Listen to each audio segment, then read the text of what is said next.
বাংলাদেশ এবং এশিয়ার দ্বীপরাষ্ট্র তিমুর লেস্তের মধ্যে ভিসা অব্যাহতি সংক্রান্ত একটি চুক্তি স্বাক্ষরিত হয়।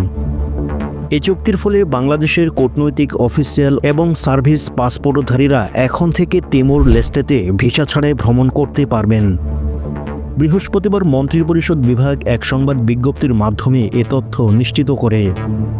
বিজ্ঞপ্তিতে বলা হয়, আন্তর্জাতিক পর্যায়ে দ্বিপাক্ষিক অর্থনৈতিক এবং বাণিজ্যিক সহযোগিতা বৃদ্ধি এবং আন্তদেশীয় সম্পর্ককে আরও ফলপ্রসূ করার লক্ষ্যে বাংলাদেশ বিভিন্ন দেশের সঙ্গে ভিসা অব্যাহতি চুক্তি সম্পাদনা করে থাকে।